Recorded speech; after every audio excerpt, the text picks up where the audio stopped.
Hi everyone, just a quick video. This is the April edition of Radio User Magazine.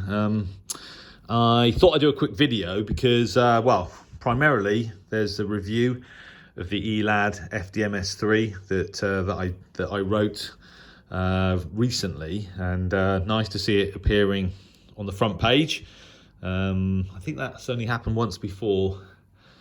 I think I did a review of the Texan S8800 and that was on the front page. But anyway, you guys know something about this already. I've already uploaded a couple of videos, an unboxing video for the radio, and yesterday a video kind of describing how I'm going to be comparing it to the FDM Duo. Now you can get the head start on that because the article obviously covers that as well. So it's 5 pages.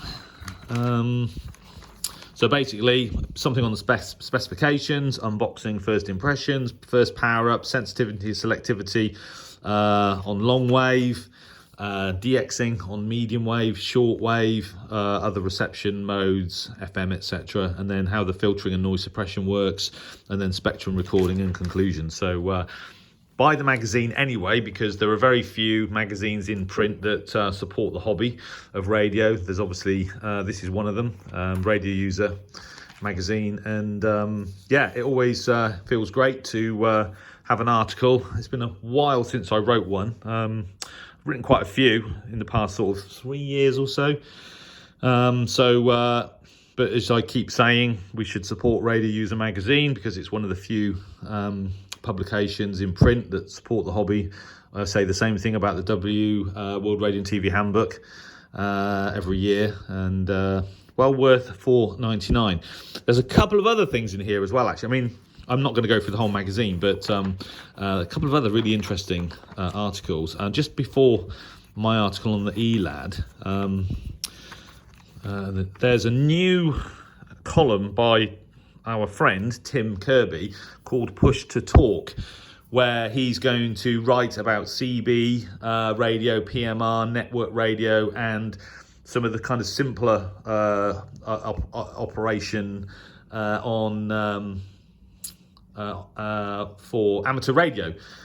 So anyone that's achieved a foundation license or higher. So I think this is a bit of a first, really. A column that kind of focuses on transmitting. Obviously, that's more akin to Practical Wireless, the magazine that's written for the radio amateur. But very good idea, an excellent idea in my opinion, to have a regular column on two-way radio. And Tim would be obviously the perfect guy to do that. So yeah, CB radio interests me actually, from back in the day when I owned a Fidelity 1000, and yeah, it's something that interests me now, and I have actually been considering buying a rig and giving that another go. There's still quite a lot of activity with CB, not as it was in its heyday back in the sort of late 70s, 80s, but still a lot of people on CB and a lot of DXing going on, and communication overseas, etc. So it's quite a vibrant kind of community on CB.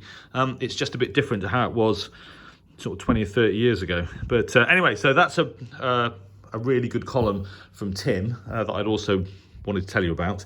And then the other column here is a long wave receiver for BBC Radio 4. What a great idea. And a pretty simple circuit diagram built on a kind of proto board, or what we used to call breadboard. Many of you will know that I'm a big fan of the Long Wave band. It's probably my favourite band.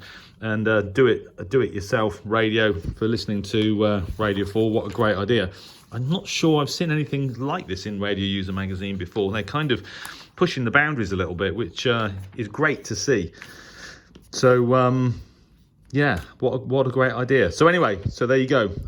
Push to Talk, the new column from Tim Kirby on CB, PMR, etc.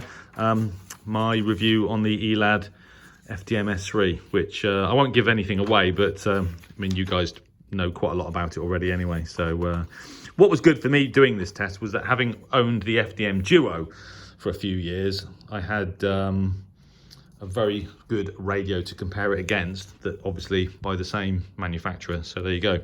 Radio User magazine, April 2021. Buy your copy, and I hope you enjoy reading my article and all the others in there. It's a great magazine. Okay, well, thanks for watching.